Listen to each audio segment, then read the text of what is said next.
Hello and welcome back to the competitive biography of Emanuel Lasker. We remain on match point in the bout between Lasker and Bird. Our subject could have put the match away in the previous game had he found a win, but Bird managed to trick him in time trouble and escape with a draw. His situation has not changed at all, and Lasker now has the statistically easier job of pushing for a win with the white pieces. Let's see how that campaign went. Lasker once more opened with d4, and this time Bird went for the move that I think he should have played the first time around, f5. Now this Dutch certainly makes sense for Bird. The problem is that in this particular variation, he has no way to deter Lasker from playing g3. So he has to play against the same variation that's been causing him so much pain in the first half of the match, but now down a tempo. Bird continues knight to f6, and after bishop to g2 and e6, Bird had only ever faced the move knight to h3 before, which marks the Blackburn variation. Now, both times Bird faced this move, it was indeed against Blackburn, and through different move orders, both games saw the moves c6 castles, bishop to e7, c4 d5, b3, knight to a6, knight to c3 castles, bishop to b2, and bishop to d7. In one such game, Blackburn played the move rook to c1, in the other he played knight to f4, and in both cases, Blackburn would go on to win this game with white. Lasker instead played the common knight to f3, and Bird responded with knight to c6, which is a surprisingly rare move in this position. Bishop to e7 is the main move and was played twice by Johann Zukertort in his match against Wilhelm Steinitz, not the 1886 World Championship match, but an earlier match played in 1872. In one of those games, Steinitz played c4, and Zukertort immediately moved his bishop again with bishop to b4 check. Steinitz blocked with knight f to d2, and here knight to e4 from Zukertort.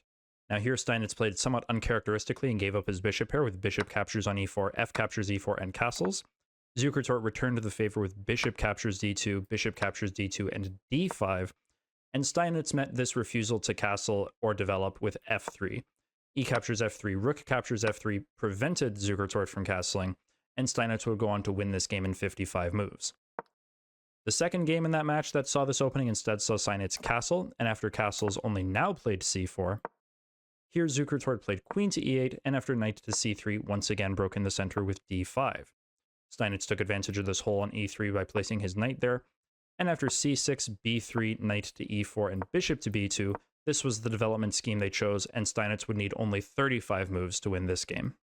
So that's the historical context out of the way. After knight to c6, the players were more or less on their own. Lasker castled, and only now did Bird play bishop to e7, and after c4 he again played in the same way as Zukertort with d5. Now this Stonewall Dutch setup hadn't been fully fleshed out as an opening for black at this time.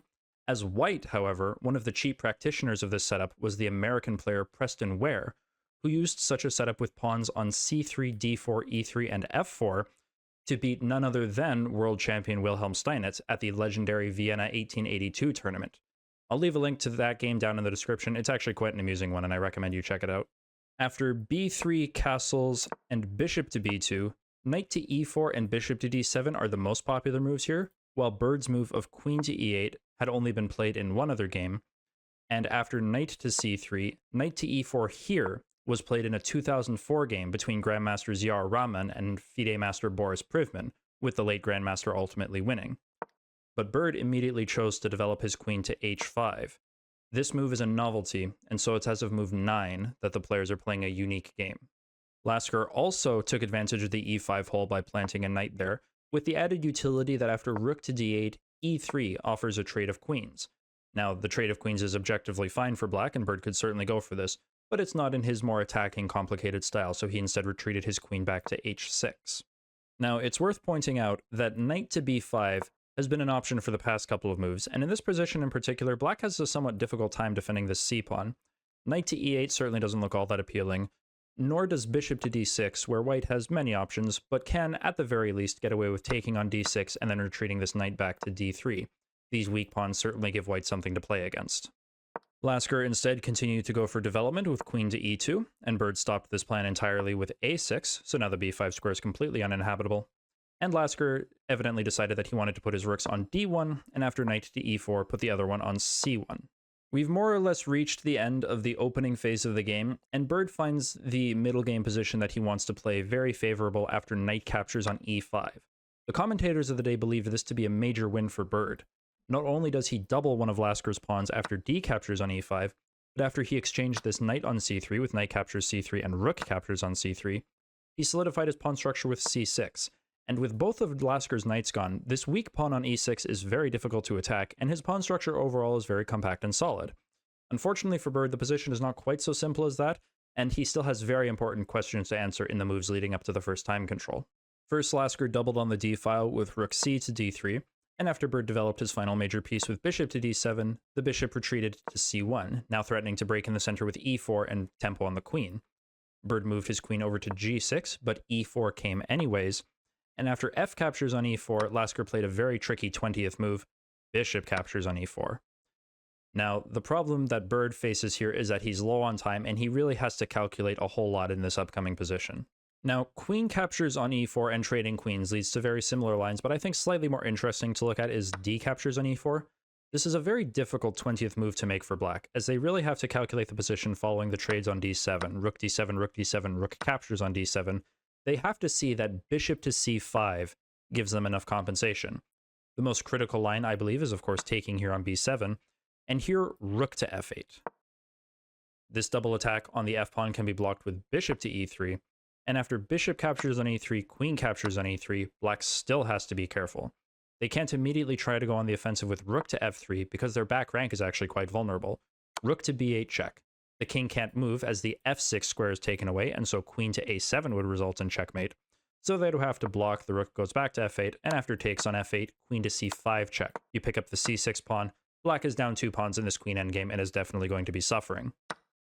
So black has to make some room for their king either with h6, or I think h5 is slightly more aggressive. h4 might be on the cards to take advantage of this potentially vulnerable g-pawn. White can stay solid with h4, and now rook to f3. Now I think that White's best chance to play for some sort of advantage in this position is to go queen to g5 and try to take their chances in this rook endgame, but black has one way to equalize very cleanly, and that is e3.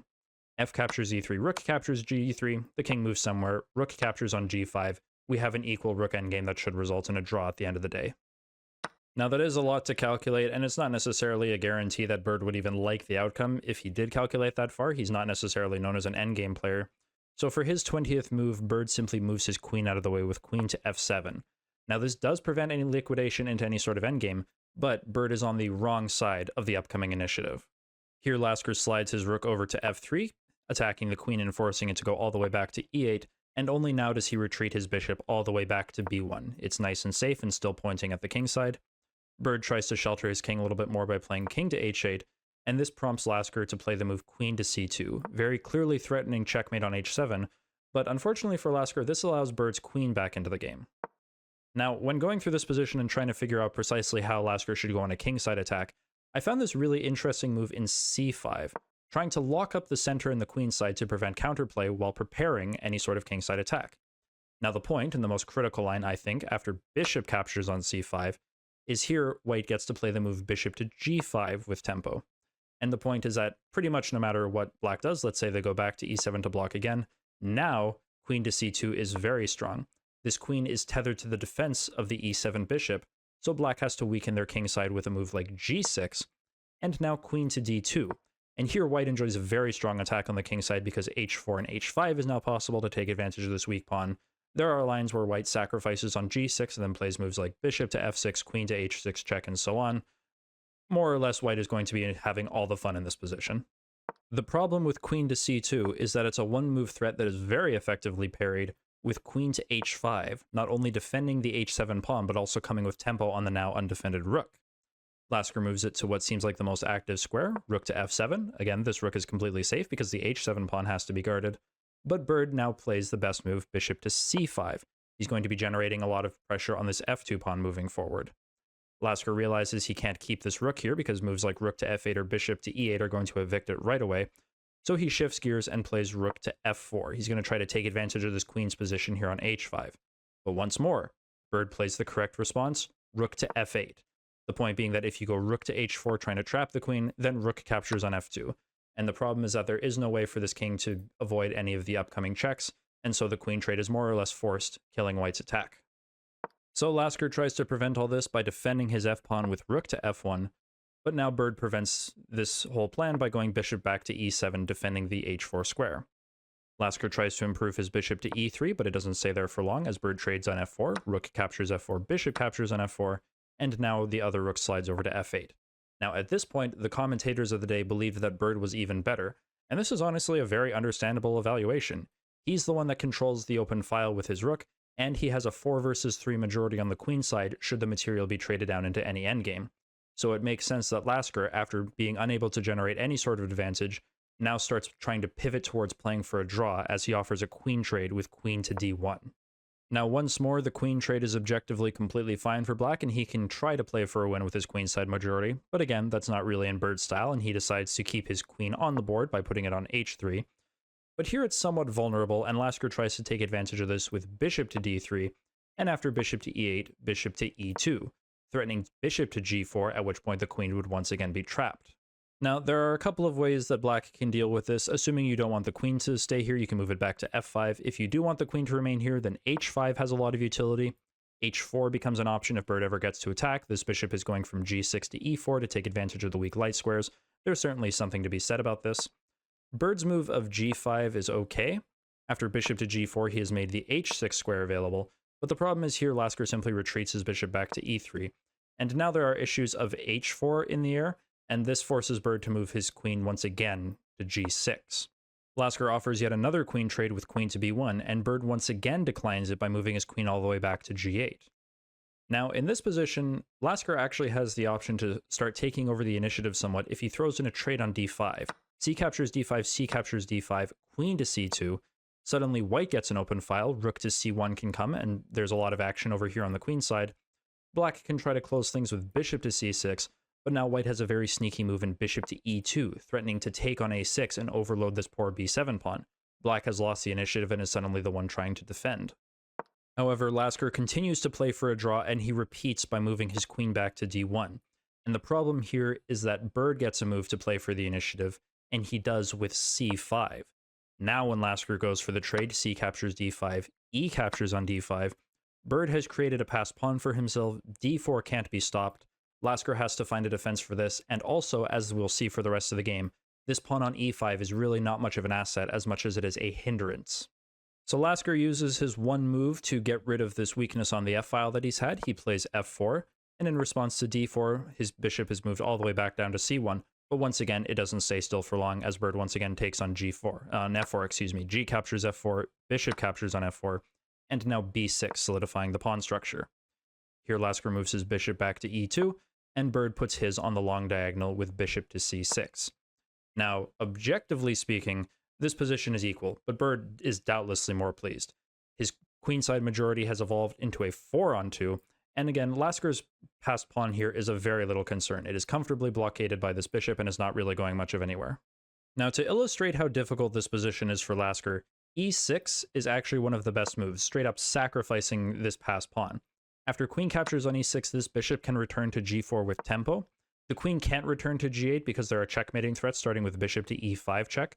So we put the queen on, for example, g6 instead. And now white can activate their queen with queen to e2. They have chances to get active in the center, and there is some sort of compensation for this pawn here. Lasker instead, for his 41st move, so we've made the time control, which makes this decision all the more perplexing, played the move bishop to d3. And this move, incredibly confusing, constitutes Lasker's second worst blunder of this entire game. Now, the response queen to d5 feels very obvious, and was pointed out by one of Lasker's previous opponents from Amsterdam, Mr. Robinson Leather. The threat is very clear. He wants to give checkmate on g2, and if this is stopped, then there are dangerous checks on h1 that are on the cards. For example, after queen to d2, defending the g2 square, and in some cases, keeping an extra eye on this bishop on f4, here Bird has access to probably not queen to h1 right away, but first they can prepare it with bishop to g5. You, of course, don't want to take here because now you've opened up the f-file and queen to h1 is checkmate on the spot. And if you play any other move, like let's say we grab this pawn here on a6, then we're going to trade on f4. Bishop captures f4, rook captures f4, and now queen to h1 check, king to f2, queen captures on h2 with check. You have to play king to e1 defending the queen, but now queen to g3 check, you take another pawn, and after the king moves, black takes the rook, black is up an entire rook, and they win the game. Now, I have been mystified by Henry Bird's moves on more than one occasion, very rarely for a good reason, And this is another one of those cases because he did not play queen to d5, excuse me. He instead played his queen to f7. Now, there are two things that are wrong with this move. The first is that it's not queen to d5, very simply put. But the second is that this e6 move is even stronger, and now it's not even a real sacrifice. The queen simply has to move, because if you take this pawn on e6, queen to h5 in tandem with his bishop on d3 now creates a very tough mating threat to parry. For example, you can try blocking with bishop to e4, but now bishop to e5 check. The king is forced to go to g8, and bishop to c4 wins material for white. Simple as that. Now, to what extent Lasker was in an attacking move, I'm not super sure. I would have thought this bishop to d3 move meant that he was inclined towards going on an attack, but he stutter-stepped and moved it to c4, attacking Bird's queen. And after queen to f5, he played the move queen to e2. Now, he does find a way to parry the checkmating threats and tries instead to defend the endgame, because after b5, the bishop goes down to d3. The queen moves up to e6, so now any e6 moves are completely off the table for white, but Lasker gets in bishop to e4. The bishops are traded, bishop captures on e4 and queen captures on e4, and Lasker gets to defend this endgame. However, unfortunately for him, this d-pawn is still very dangerous. Bird tries to get it in motion by playing rook to d8, Lasker tries to stop it with rook to d1, and now c4. After king to g2, Bird even gets in the move d3. Black also has the option to take twice on b3, c captures b3, a captures b3, queen captures b3 is certainly a viable option. The problem here is that white gets some counterplay with queen to b7, and you're going to have trouble coordinating all of these pieces. So it's not necessarily better or worse, but there is nothing to really criticize about Bird's move of d3. Only now did Lasker trade on c4, b captures c4, b captures c4, and now he moved his bishop to the most solid square. After bishop to d2 and bishop to f8, he tries to stop both pawns with bishop to c3, and Bird places his own bishop on the long diagonal with bishop to g7. And we can really start to see just how much of a hindrance this pawn has been. Lasker had the chance to push it to e6 and sacrifice it earlier, but now it's just getting in his way. And with all of these attackers piling up on it, he has to be very careful that he doesn't just lose this pawn and suffer an even worse endgame. Lasker tries to activate his rook somewhat with rook to b1, and after h6 puts it on b2, so he's still protecting himself against the d2 push, but now he has the potential to infiltrate on the b file if that option ever gets presented. But after king to g8, I should also point out that another problem that Lasker is facing in this endgame is that his king is still somehow not safe even after all these trades. Like in this position in particular, king to g1 is the absolute best move, though it's never easy to make such waiting moves. g4 and h4 and moves of that ilk are also available. Problems for Lasker concretely begin after queen to e3, which is the move he played here. Now, Bird played the move rook to f8, which is the right idea, but there's a more forcing way. If once again queen to d5 check gets played, it seems king to h3 is probably the safest, but now rook to f8, and the problem is that rook to f5 is a very potent threat. White can try to parry this with queen to b6, so that queen to g6 is now an option, but now black plays queen to d7 check. The safest way to prevent any further checks is to block with e6, but now black is free to go back to d8, and the problems for white continue because you can't even afford to trade queens here and alleviate the pressure of the attack, because these passed pawns on the queen side are too strong, and black will simply win the endgame. So white has to retreat, so let's say queen to b4, but now the queen returns to d5. These rook to f5 threats are back on the table, and even if white is able to deal with this e-pawn has grown even weaker, and black can win it without compromising their own position. So the most likely outcome will be that black will win a pawn without any compensation, and the win will be even closer. This will be absolutely miserable for white for the rest of the game. After Bird's move of rook to f8, Lasker is given a move to rectify his error, and he does so by returning his queen to e4, but it's not all for nothing, as Bird is able to double on the f-file with queen to f7. Now, Lasker is about to make his 56th move. I have to imagine that he was very low on time at this point trying to defend this terrible position, because here, for his 56th move, he makes the biggest blunder, not of just the game, but dare I say, the entire series up to this point, as he plays the move e6. Now, we've done a little bit of analyzing for this endgame, but I don't think that we need to analyze it any further because Bird ended the game on the spot with his own 56th move, queen to f1, checkmate. So there we go, a very rare sight indeed. We will not be seeing Lasker getting checkmated very much in this series, I promise you that. But with this win, the match is still not over. Lasker is no closer to getting his 7th and final win, and we have yet another game to go through for the next video. So, the match continues. I look forward to seeing you there. Until then.